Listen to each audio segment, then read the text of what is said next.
28-year-old Richard Smart has a successful career as a hairdresser and a marriage to a loving partner. But behind this picture of domestic bliss lies a dark secret. Richard is addicted to meat.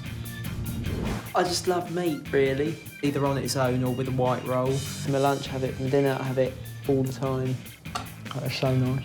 Since the age of 3, he's eaten little else. Fruit and veg are strictly off limits. The thought of it just makes me want to gag. I just want to throw up, spit it out. It would be horrible, really horrible. But Richard's meaty diet is starting to take its toll on his health. There is great evidence to show that diet increases the risk of colorectal cancer.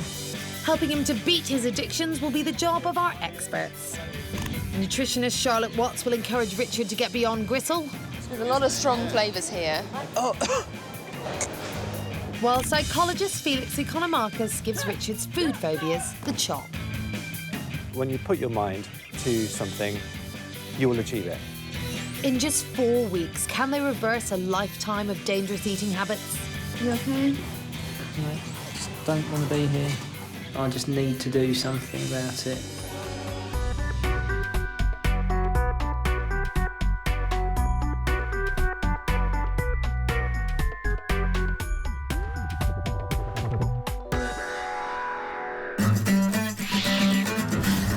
Richard Smart lives in Norfolk and has found lifelong love and marriage with 25-year-old Matt, who works in IT. They've been together for 5 years and live with Richard's parents while they build their ideal home, next door. But their dream life could soon be shattered by Richard's all-consuming love affair. I love pork, I love the crackling with it, love burgers. Steak's always good, one of my favourites. I love steak. Lamb's probably my very, very favourite thing. Yum. Richard porks out on 1.5 pounds of meat a day and doesn't eat much else. I just love meat. I have it all the time for my lunch, dinner. I love the flavour of that. I love the way it feels in my mouth. It's just fantastic, and I could just eat nothing but that all day long. As long as it's on its own.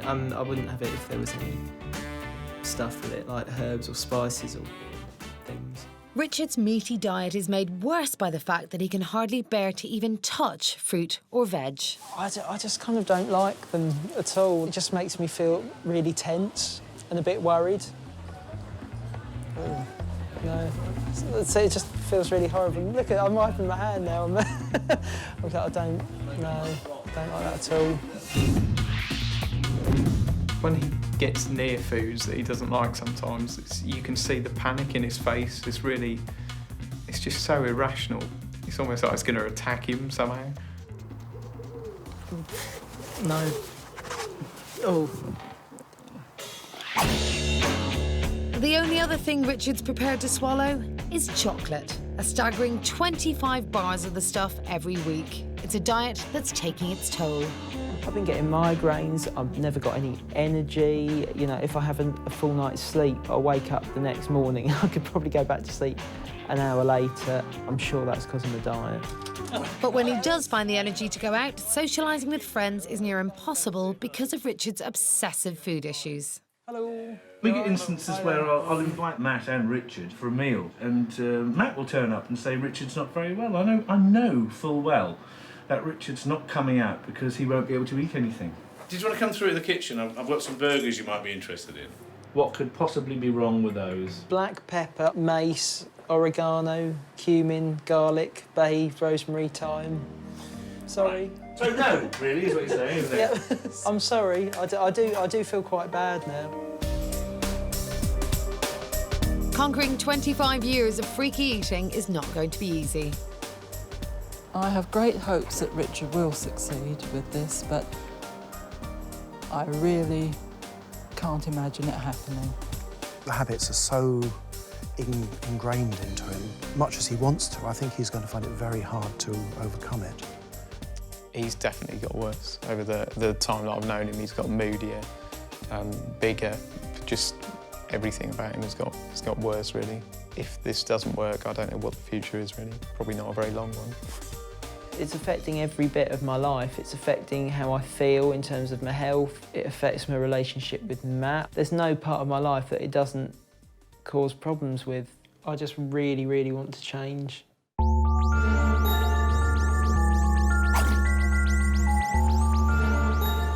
It's day one of Richard's dietary makeover, and he's been summoned to London for his first meeting with nutritionist Charlotte and psychologist Felix.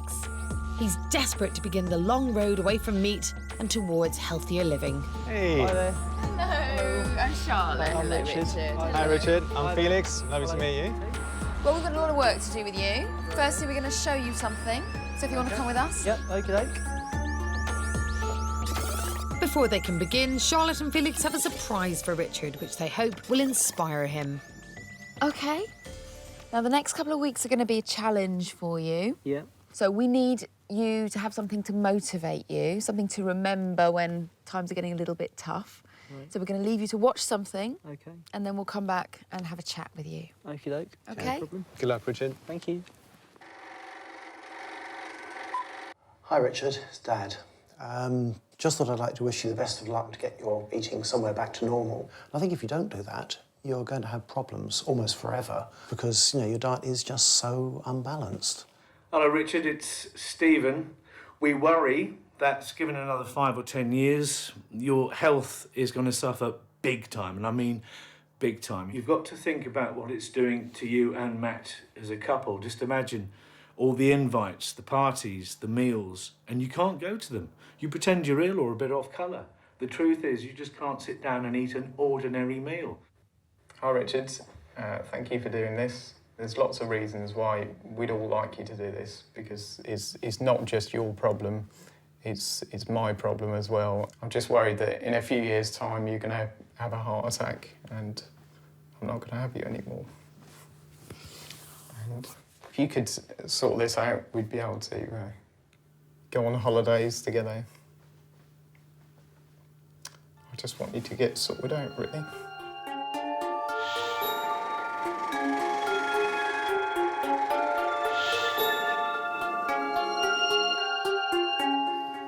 Gosh, Richard, that was very emotional for us to watch as well. I don't know what you must be experiencing. Yeah, it's horrible. Who's come and spoke to you the most? Matt. It's definitely Matt. Is that something you've heard from him before? Not put that way. Right, not that kind of directly. I know he's worried, but I didn't know he was that worried. Yeah. It's just not something we've ever really Yeah. talked about like in that much detail. So it's quite new information for you? Yeah. So does that inspire you? Yeah, a lot. I don't want to put him through that. Yeah. We want to use that then to start moving on to the next phase, as it were. Okay. Let's go. Charlotte and Felix begin their work with a nutritional wake-up call to shock Richard into action. Richard consumes more than 3.5 times his body weight in meat every year. Oh, God. Okay, Richard, look at all this. What do you think all this represents? I don't know. We took a look at your food diary. Right. And we were quite shocked when we worked out that this is the amount of meat you're eating in a year. 230 kilos of meat. That's a lot of meat to be eating in Yeah. a year, isn't it? That is quite bad. I would like to see someone eating 80% less than this. Right. And it's not just meat that Richard's chomping down every day. This is nearly 40 kilos of animal fat. About half of that is pure saturated fat. Right. So that's the fat that will be a big heart disease risk. Yeah, I mean, it looks vile. It looks absolutely vile. I mean, I can't kind of even see why I'd want to eat it, to be honest with you. And Richard's chocolate snacks only add to the woe. Is that the amount of sugar I have in a year? Pretty much. That's more shocking than the meat. Well, I think so, actually. I can't even believe that. That's just insane. Oh, I'm really glad you said that, because I find this truly shocking. That is really bad. I'm really horrified by that, Health-wise, this is terrifying to me. This sugar combined with that saturated fat, that combination is specifically very, very dangerous, heart-wise, health-wise. Definitely need to change. Yeah. It's important that you're not in denial about what's actually going in your body. No. We want to give you a reality check. Yeah. So we've got a lot of work to do in the next 4 weeks. Yeah. What is it you want to achieve after the 4 weeks? I just want to be able to eat more normally and better things. And it sounds a bit bizarre. I'd really like to be able to eat a pizza It sounds ridiculous because it's just everything. Like you've got cheese, herbs and spices, vegetables. Because I couldn't even attempt to eat something like that at the moment.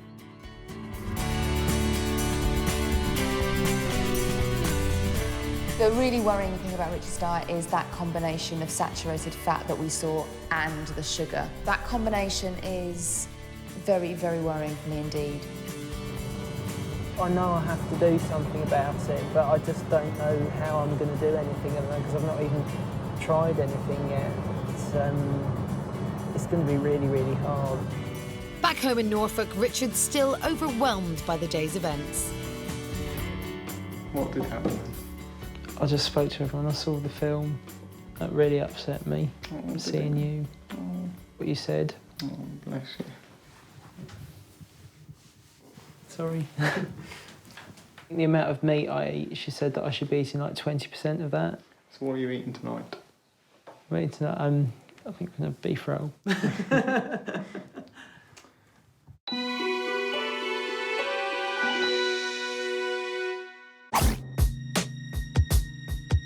Richard is an only child. His freaky eating started early. Richard's been a picky eater since he was about 3. I can't think of any reason why Richard changed his mind at the age of 3 at all. He just suddenly wouldn't have anything and he would almost be sick if I gave it to him. There's no obvious reason that I can think of. I don't think we've ever really tried to push Richard too hard, because I must admit he is very stubborn, and I think if we pushed him too hard, it's just going to makes him worse. He's worried about his health. He has stomach problems. He tends to end up going to the loo probably rather more than I'd expect. Whilst he would like very much to change his eating habits, it is going to be very, very difficult to turn him round, I think. I think it'll be hard work, I do. Today, Richard has his first session with psychologist Felix. His parents may not know what caused his freaky eating, but with a little digging, Felix hopes he can uncover the root of Richard's meat addiction. This started for you somewhere around age 3? Yeah. Right. And has anyone told you, did your mother tell you what was happening at age 3? That I can't think of anything. Okay. What needs to happen in order that you trust certain foods? I really don't know. I just, I know it's kind of, there's a fit. I mean, texture, I always worry about the texture of things more than anything else. And certain foods, if you touch them, you'd have to wash your hands, is that right? Yeah. Which foods are those? Generally things that I don't like, basically. So sort of fruit and vegetables. Right. You know, at the very least, I have to kind of like do that, sort of wipe my hands. This is the kind of behaviour you do if you touch something dangerous, right. which could give you a disease, some kind of germs, right? Yeah. It's just being inappropriately applied to something that's not actually dangerous. Well, here's a question just completely randomly. What's your deepest fear? Pain. Pain? Yeah. What kind of pain? Agonising pain, sort of pain that I've experienced most of my life, yeah. I had scans when I was a child and they said I had IBS, Irritable Bowel Syndrome. That's a physical pain. You can't think of anything else when you've got it. You know, it's better now than it used to be. And when was the first time you were aware of that pain? I don't ever remember not having it. What's interesting for that is, if you're having this pain in the stomach area, your unconscious mind may be associating that pain perhaps with food. So already it may set up a sensitivity of, hey, watch what I'm eating here, because something might be causing me some kind of pain. Yeah. I've got to really monitor what goes in my mouth. That was a really useful session with Richard. If he was in that much pain as a child, it's no wonder he restricted what he put in his mouth. And now that he hopefully understands the origins of his fears, I can begin to help him move on. I suppose I've never really thought of it that way, but it actually makes a lot of sense. I suppose if it kind of like trying to restricting what I ate could kind of be my way of trying to control the pain unsuccessfully, but I suppose that was the idea, really.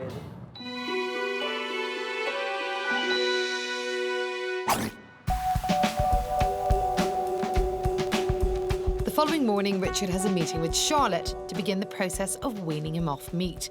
They've only got 4 weeks to do it. This morning, I've got a lot of foods for Richard to try that he hasn't actually tried in about 25 years.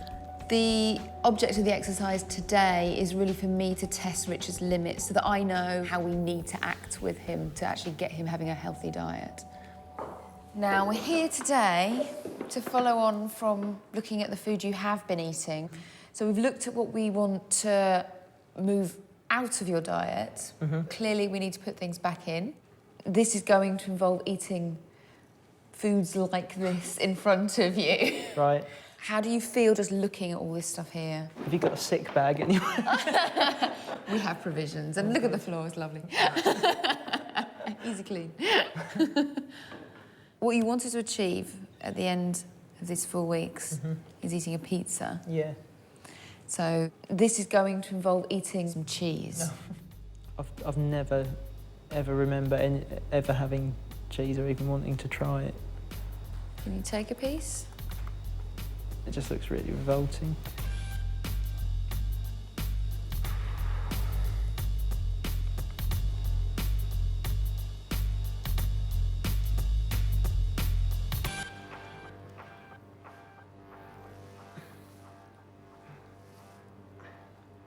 I'll spit it out somewhere. Yeah, of course you can. There you Oh. go. So what was the reflex that made you spit it out? Probably because I started thinking too much about it. What I want you to do is try to just move past where you've been before. This is completely new. Just try and clear your head. Right. Okay, let's try those mushrooms. Oh, they just look vile. It's like a slug or something. I really don't want to touch that with my hands. It takes a painfully long 20 minutes of coaching to get a mere mushroom anywhere near his mouth. Okay, let's go for it.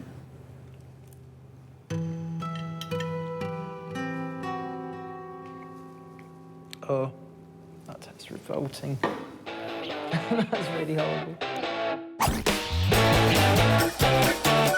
Another 45 minutes of struggle yields limited success. A small piece of broccoli, a morsel of tomato, and eventually a raspberry.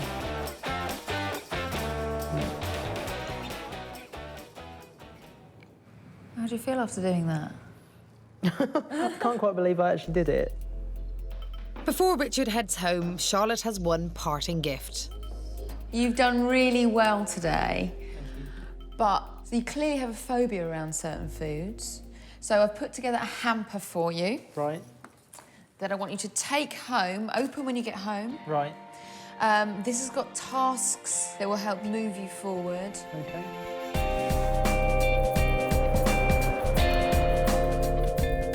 I think it's really important to remember here that although he's done amazingly today, Richard still has a really long way to go. In the grand scheme of things, taking that long to eat something like a mushroom is still quite a long way away from eating a normal diet every day.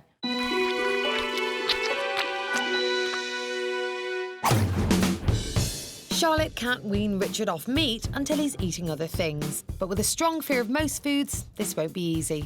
Her first step is to get him used to simply being around veg without the pressure of eating it. Each day for the next week, you're to carry with you a fruit or vegetable from the hamper. You must also hold it for at least 5 minutes a day. Ooh. Oh, there's something wrong about cauliflower.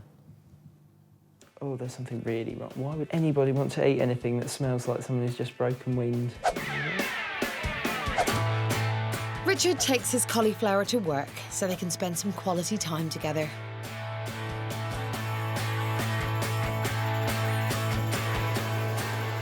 It's been in my trouser pocket all day. A piece of cauliflower producing a really lovely little bulge there, which looks very attractive. I think it's hilarious. Got broccoli today. I had to carry broccoli around with me today and hold it for 5 minutes, but I actually completely forgot that it was in my hand, and actually it bizarre. It felt quite nice. That's a bit wrong, isn't it? But I actually forgot I had it there and ended up holding it for about a quarter of an hour while I had a chat.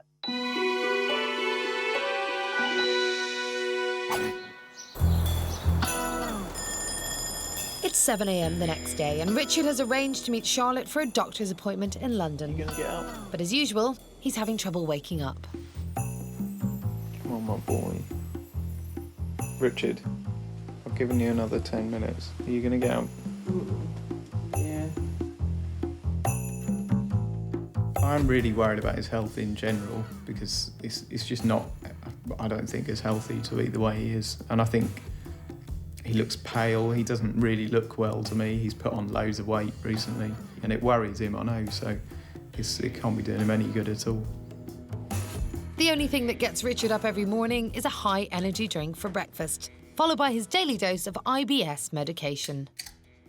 I tend to have one of those, which kind of lasts sort of for the morning and then I kind of like stop. But if it gets that bad, I'll just have another one later on, so. Charlotte wants to move Richard on, but he's still at stage 1, holding vegetables. She thinks a visit to the doctors may be just the medical shock he needs. Dr. Pixie McKenna is a GP with a special interest in eating problems. Charlotte's brought Richard to her clinic to find out just what damage an addiction to meat could be doing to his health. What's striking from your blood test results is that you've got a very high level of bad cholesterol in your bloodstream. Of course, it's not really surprising then, looking at all the animal fat that you take in, that it's high. Yeah. You've also got a diet that's full of salt. You've got a family history of high blood pressure. Mm-hmm.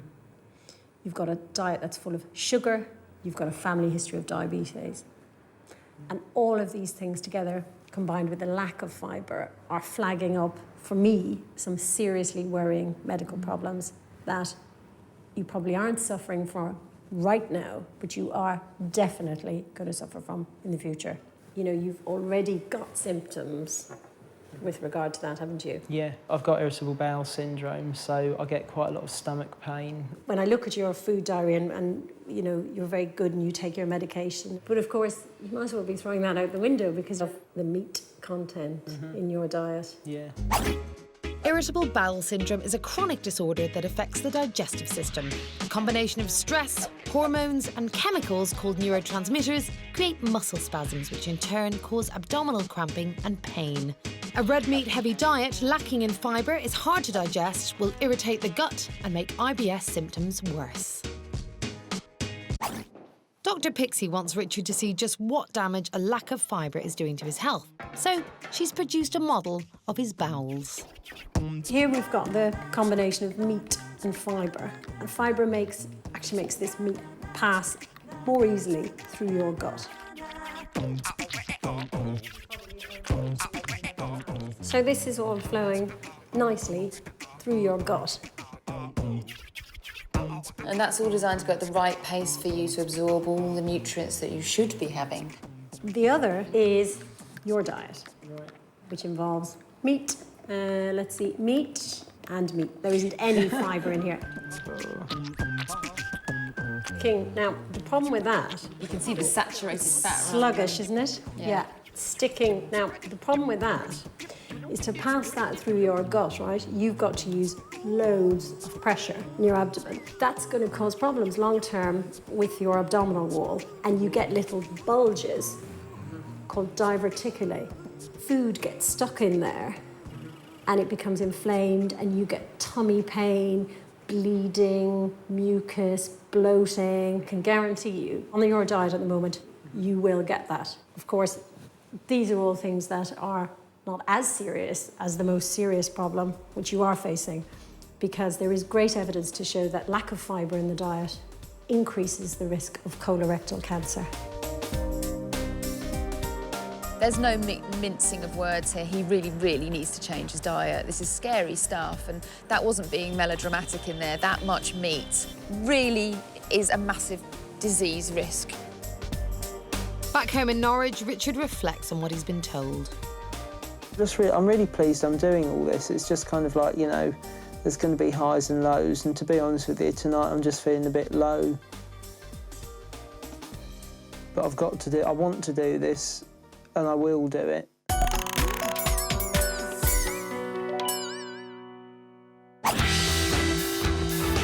It's a week into Richard's dietary makeover, but he's still not trying new foods. Felix has a plan to move him on. If Richard's going to have any hope of overcoming his fears, he really needs to learn to control the panic he experiences around new foods. And I've put an exercise in mind that will really show him it's a case of mind over matter. Today, Richard, we're going to show you a very practical way to start to control your fears and your phobias around things. Right. And we're going to use then a demonstration with something else.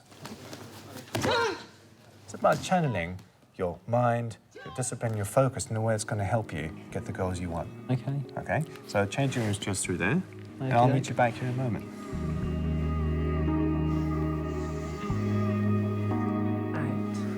I'd like to teach you a technique to sort of collect your energy in one area. Right. And then to apply it in a way to overcome any obstacle in front of you. Right. Yeah? Okay. Right. I want to do a sort of slow breathing and a slow inhale, like so. Up here, I like to imagine a red-hot sun. Right. Then you're going to do a very short, sharp breath as you bring this in, and imagine bringing down the sun to sort of energy level. Right. Yeah? Yeah. Grab the sun and ready? A bit faster. A bit faster. Now what I like to do is imagine this stored energy you got here, you cup it in your hand, you've got this fiery ball of red-hot energy in your hand. And then the trick is to apply that energy to something useful. Right. Which we're going to do. He's going to need a very large ball of energy for this.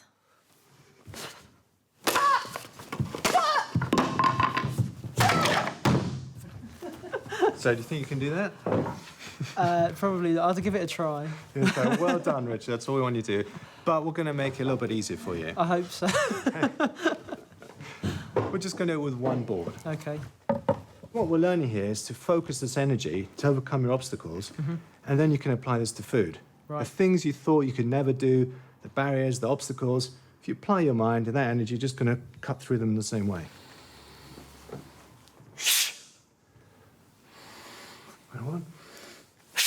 Okay, cup that sun, that powerful energy, stand to the side of it, hold that, feel it vibrating in your hand, and the same go all the way through and shout at the top of your lungs, ready? 1, 2, 3, ah! Ah! Okay, I think we need to gather some more energy.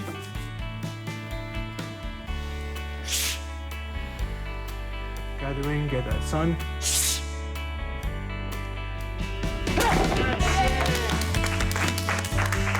Whoa!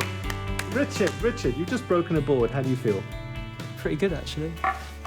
Before you came here, you didn't believe you could break this. No.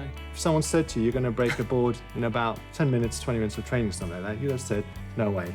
Yeah. It just shows you what you can do when you apply your mind. Yeah. Now, the question is, what would it be like if you applied this same intention, this same power and energy to breaking your fears of food? Yeah.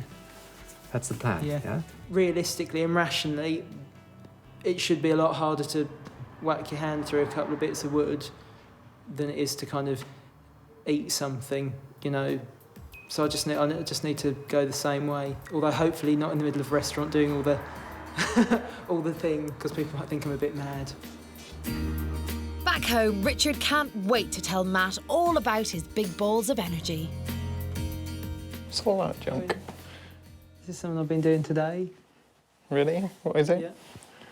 Yeah. Well, it was a martial arts thing, and at the end, with my hands, or one hand, I did that to a piece of wood. Seriously, it didn't even hurt. That's going to worry me a little bit. That could be my head at some point, if you get in a row with me.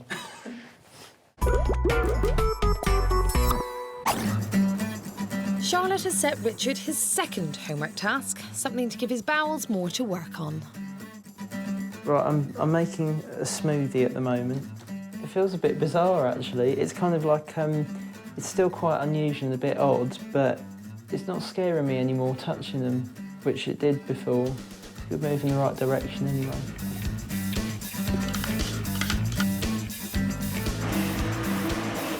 This feels a bit revolting, actually. To be fair, what's it going to do, I suppose?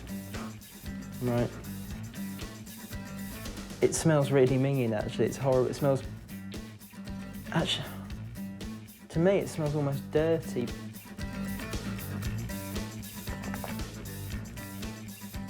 It's not too bad.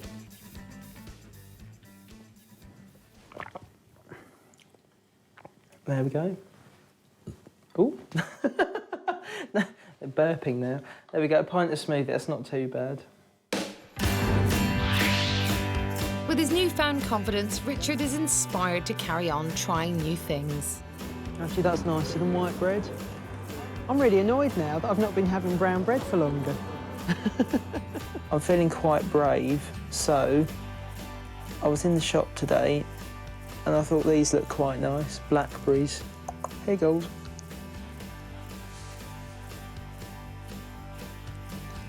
I can't say I like the flavour yet, but I've done it, so that's good, and it's something I've not had before, so I'm pleased now.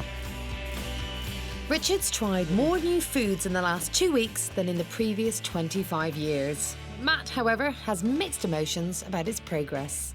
It does make me feel a bit, I don't know, useless in a way that over 5 years we haven't been able to get him to eat anything extra. And then in 2 weeks he's suddenly trying all these different things and actually willing to try them. It's so different to before. He just would have flatly refused, but I think probably for the last 3 and a bit years I've just given up trying to get him to try new things, really.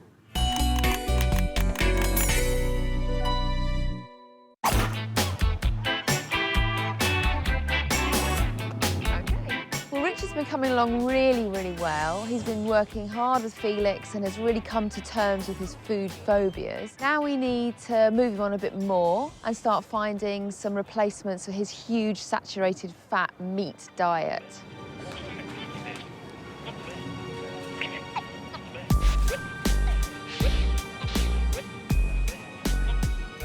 What's your first impression here? It's the smell. Of? It's the smell of fish. I'm really not happy at the moment at all. Really not happy. How are you feeling? It's much worse than the fruit and vegetables, much worse. I'm really not sure about this one at all. How are you feeling about this kind of being in this proximity to it?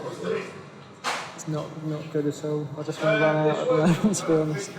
And I'll just get a bit of fresh air quickly. I'll be back in a sec.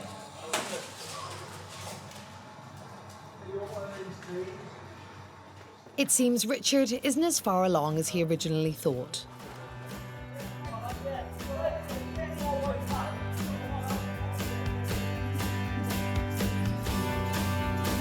Fine. I'm going back in. Felix taught me like a technique for kind of focusing all the negative stuff away, and that helped a bit. I needed to be outside. I needed to be outside to do it. But now Richard will have to show some real guts, not all of them his. This is salmon, very good source of omega-3 oils. And this is something we really need you to move towards in terms of health. This is really crucial in terms of all of those heart health, diabetes issues that we talked about before. Yeah. You okay? No.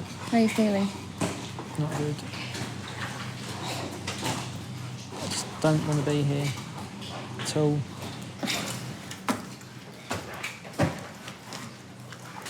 Previously to this, you've been quite removed from the food that you're eating.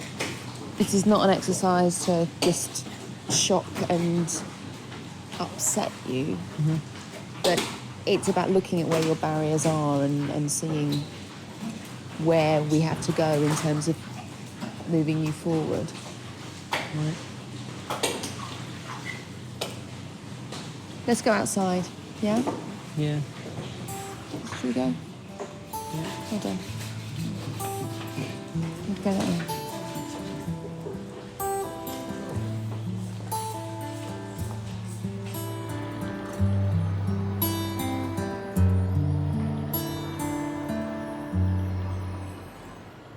Richard's reaction there was really strong, which in a way is surprising because he's been doing so well with other foods, and he was actually surprised at his reaction, and we really need him to move outside those really restricted barriers that he has. I'm not very happy at the moment at all. That was horrible. And I just felt really good last week because I was kind of achieving so many things and breaking barriers and things like that. And now I just feel a bit useless at the moment and like I'm a bit stuck.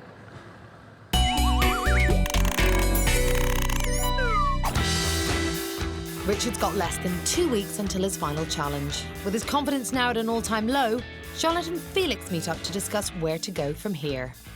I just wanted to let you know what happened with Richard at the fish market, because it was quite an important event.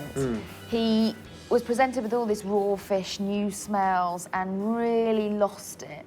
Right. I thought it was positive because he used his visualisation techniques that you gave him, and he used them really well. So he faced a fear really well, but he now needs his confidence bringing up again. Once he has another experience of success, he'll be back on track. He's very determined, and with that kind of willpower, I think he can do anything.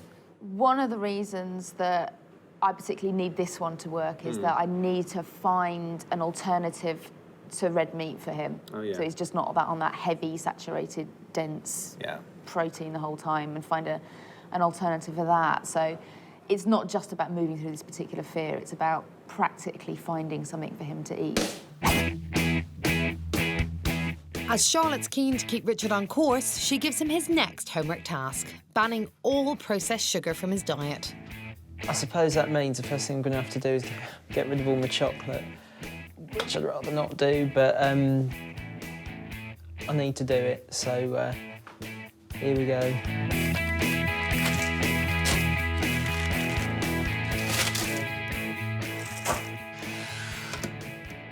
All I can think about is wanting to eat something like chocolate or ice cream or a cake.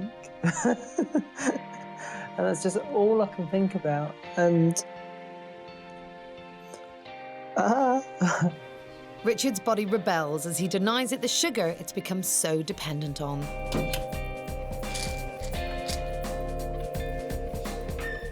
just took some ibuprofen because my head is really, really bad at the moment. Had a constant bad headache now for the last sort of almost 2 days. By day 3, Richard's hit a wall. I don't know. I know I've got to do it and I know I want to do it, but it's just really driving me insane at the moment. I just want some sugar, really. I just want some chocolate or something like that.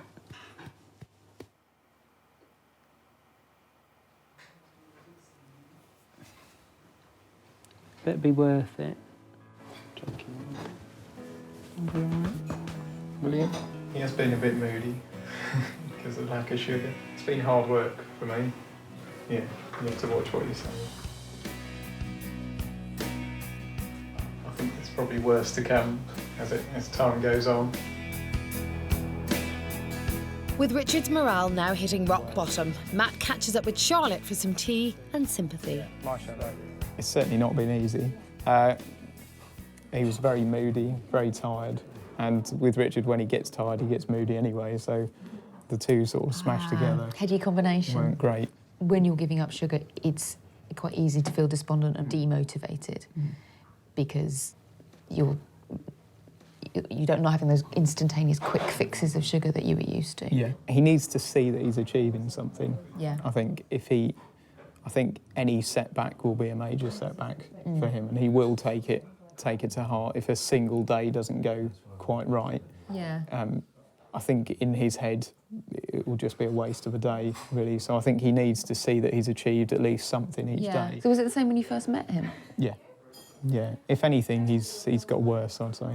It's certainly not been easy because everything just has to sort of evolve around food, really. But I've sort of just got used to it, I think. Oh really. dear, which is, complacency sets in and then... Yeah, I wouldn't say I was ever happy with it, but it's just one of those things, really, that it's just a part of him. Not really a part I like, but hopefully we can get it sorted. Charlotte thinks Richard's partner Matt and his best friend Stephen might be more understanding of what Richard's been going through all these years if they experience his diet firsthand. It's left to Richard to break the bad news to them. So I do right, basically, Felix, the psychologist, and Charlotte, nutritionist, want both of you to experience what my diet's like for 3 days. 3 days? Yep. So they want you to both basically eat what I eat, just literally meat, mainly. No, that's got herbs and spices added So I to can have a it. steak? Yeah, you could have steak, yeah. Well done. Not red or pink. Do you know, I've got indigestion just thinking about it. I really have. I'm going to so miss my vegetables. What am I going to eat while I'm at work? Chocolate? Chocolate. Oh, actually sounding a bit better. After only a day, Matt's discovering how unpleasant Richard's diet is. Good. It's going to be an exciting lamb burger sandwich.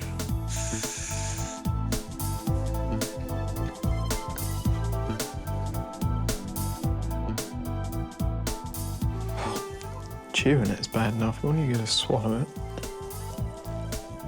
He was eating that, and I said, what would it be like if you had to eat like that for like longer or whatever? And he just said he couldn't. But the thing is, ultimately he had I do now, but I didn't have the option, which he does have the option to eat different things and try different things. And I just had this phobia, this block, whatever it is, stopping me. Maybe they'll realise how horrible it is for me and why I'm so desperate to change it. Stephen, a local radio DJ, is realising all too quickly. I've been actually force-fed chocolate biscuits and lardy things for the past sort of 3 days, and I don't feel very healthy. I feel like, I don't want to be too graphic, I feel like I need pulling through with a Christmas tree. And no one's the least bit upset to wave the diet goodbye. Oh, that's nice. Well, after 3 days of eating what could only be described as various flavours of lard, I feel actually very, very sickly, and I couldn't wait to get some vitamin C into me. I can't believe that Richard's put up with this sort of diet now for 25 years, just all the wonderful food and flavours that he's been missing. Because it's just such a terrible diet. I can't explain it, really, what it's like until someone's tried it. Perfect.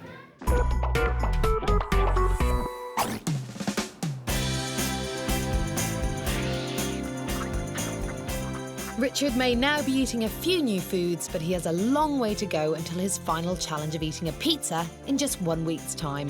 Felix has one more trick up his sleeve that might just tackle his remaining food fears. We really need to nail this phobic reaction down today. So what I've got planned for him is to make him confront his very worst fears and teach him there's nothing he can't do with the right mental attitude.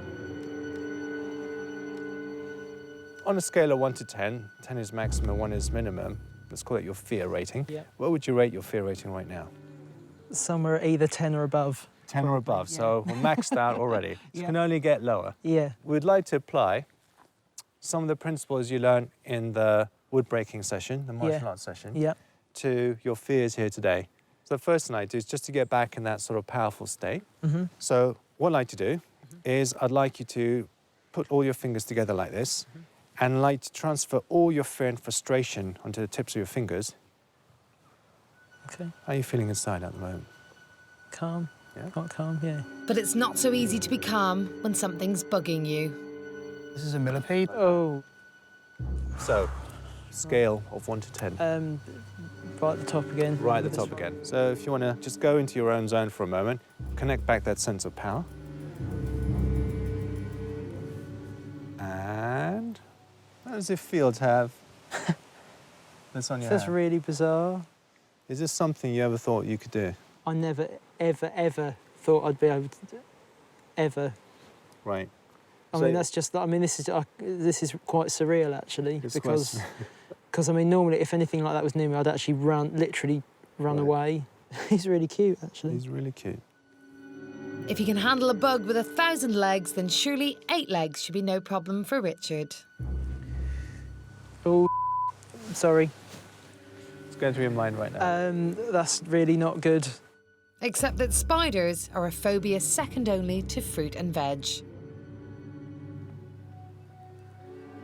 Just do your technique. Take your time. Exactly what you've done so successfully before. Right. It's all right, I got it. It's going that way. It's okay. And there.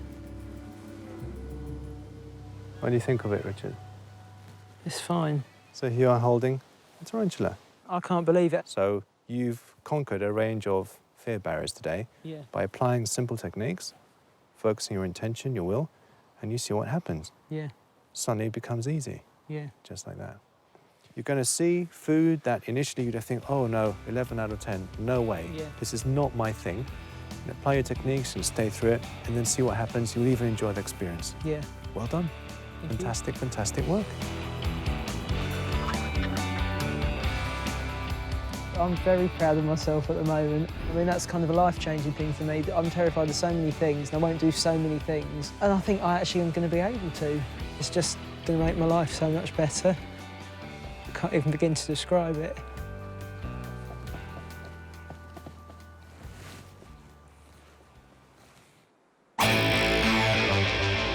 Now Richard's confidence is back on track. It's up to Charlotte to push him further. Richard's last session at the fish market wasn't the success I would have liked. I really need him to start eating fish as an alternative to all that red meat. We haven't got much time, so we need to get cracking on this. What I've chosen for you today is, I think, the best way for you to start tasting. We just try the fish very simply cooked, and maybe with some vegetables that you've started to enjoy already. Right. How are you feeling at the moment being here? And I'm honestly not sure if I'm going to be able to do it. I want to try, obviously, but I'm not sure how I'm going to do. First up, salmon fish cake. Ah. How are you feeling about the eating of the fish cake? Ooh, quite nervous. Yeah.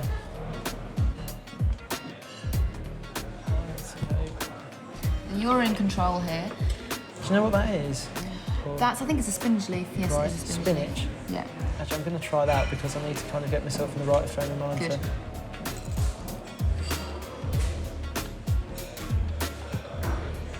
That's been around some sort of herbs or spices. That is actually quite nice, whatever dressing it is. Oh, it's really garlicky. Is that garlic? Yeah. Oh my God. That's really garlicky. That's quite nice. Ironically, Richard hasn't let his partner Matt have garlic in 5 years because he hates the smell so much. Really garlicky. You just did garlic. Oh well, Oh, there no, you we go. went in for fish and got garlic instead. Oh, that's really good, actually. It's a great start, but will Felix's coping techniques enable Richard to eat the fish cake?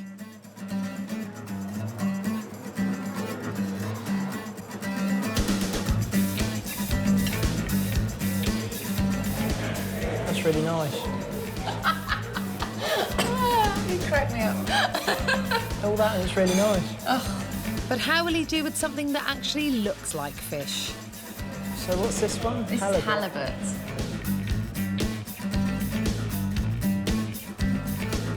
Actually, that's really, really nice. I really like that. I've found out that I actually don't mind fish. Kind of like the flavour of garlic.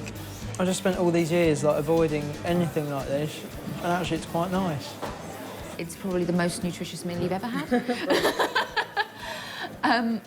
We need you to keep this progress going. So what I'd like you to do this week is really start taking out some of the red meat from your diet and replacing it with healthy sources of protein. Then we'll be making real progress towards changing you and increasing your health. Okay. Okay. Yeah. I started off with a salmon fish cake, and the salad it was served with had quite a bit of garlic in it, apparently, which I quite enjoyed. So it's good he likes the garlic. Yes, I know. Then I had some halibut, which I had with mince peas, and that was really quite... In fact, I ate quite a bit of that. I really enjoyed it. So you like garlic? I like it. See, he's not Would you worried like to about try the some fish. garlic bread? Maybe at some point. Yes. Tell him about the fish, and he's amazed about the garlic. And the pizza is what's going to come next. That's all he's fussed about.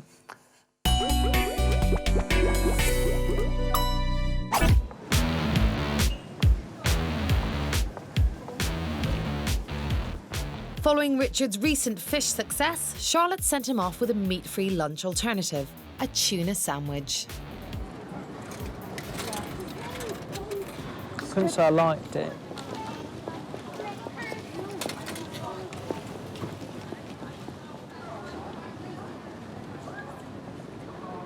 ridiculous. It's a bit of fish in bread.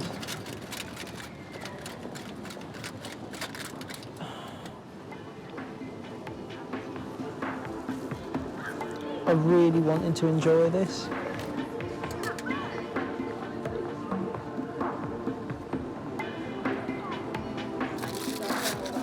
A frustrated Richard gives up. That's my final challenge tomorrow, eating pizza. I'm quite worried, to be honest with you, because I just had a tuna sandwich today and it was awful. I mean, it smelled like cat food. It was just hideous, and it took me about half an hour to eat half of it. And that's not good. If I don't do it, I don't know what I'm gonna do, to be honest.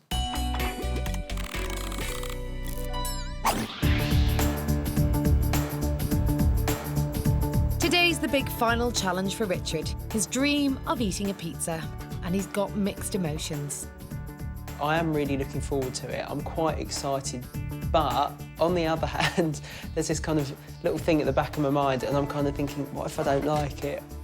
I suppose, in a way, this pizza sort of marks the start of a new life, in a way, that this is where we can sort of go off and eat where we both want to eat and go on the holidays that we both want to do and go around people's houses, and it doesn't just have to be his decision. So, yeah, it's quite a big, sort of quite symbolic, really, a pizza.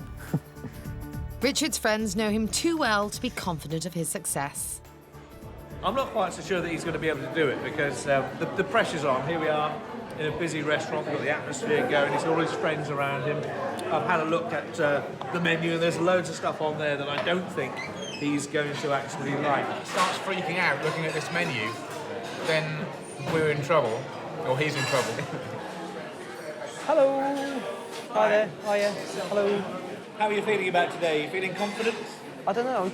I've got my fingers crossed. We'll see what happens. I want to like it, though. Hopefully I will. Ready to order? Yeah. I don't know what to do, if I want two. Half and half, yeah? Yeah, is that all right? So, Padana. the Padana. And the Il Padrino. And the El Padrino. Richard bravely orders 2 pizzas to try, chicken and veg, and goat's cheese with spinach and red onion. I think to everyone else it would be more about always eating a pizza, but I think to me it's more about, you know, that I've moved on, got somewhere else, and that I've achieved something I never thought I'd be able to. There's the half El Padrino and the Padana. What do we do now? Do we all sort of sit here and look at you while you're eating? No, just eat your food, just eat. Your food, yeah. How do you eat pizza? Do you eat it with a knife and fork? You can eat it with knife and fork with your hands. I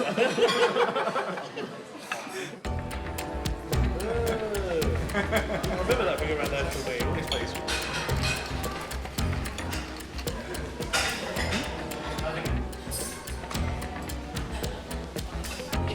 Do you like it? That's really nice, actually. No, it is really nice. I'm liking the chicken.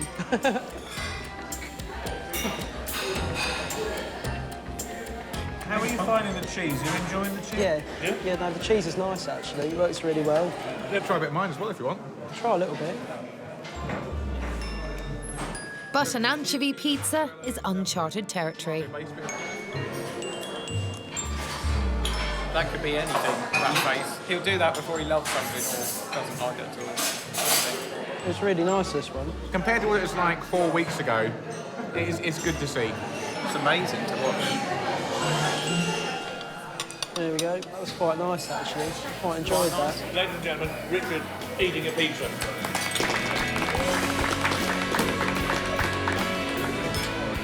I'm incredibly proud of him because he's managed to change the whole way in which he approaches food. And he's been cured of spiders. How this happened as a side effect, I do not know. He's clearly enjoying it because he hasn't stopped eating yet. This is it, the start of a new life, I think, really. I just ate a pizza and it was really nice. And bizarrely, my most favourite one was the one that didn't have the meat on it. To see how far he's come in 4 weeks, it's just amazing, really. I mean, to think when I started, my goal was I was hoping I'd be able to eat one vegetable. And now I'm like, yeah, whatever, that's old news. The trouble is now I'm going to be really poor because I'm going to have to go to every restaurant in Norwich to try all the different food.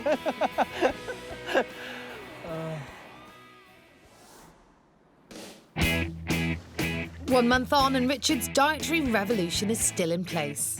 Oh my God, that is gorgeous. I love it. It's just really, really nice. Going through this process with Charlotte and Felix has just completely changed my life. It's, you know, I'm not afraid of things anymore, and yeah, it's just opened up the world to me, and I can do anything. It's definitely changed our relationship. He's trying all these different things. He's clearly healthier, so hopefully he'll be sticking around for a bit longer. And his new healthy diet has had an unexpected side effect as well. Bye-bye. I won't be missing those. I've been taking IBS medicine for years. There's no point anymore because I don't need them. I've had no problems, no stomach cramps, nothing. I feel completely different. I just don't feel like the same person anymore. I've lost weight and my head's clearer and I'm not scared of things. It's just kind of like someone's kidnapped me and replaced me with an imposter. But it's a better imposter, I think, so I'll stick with it. Forget the old one. Leave me alone.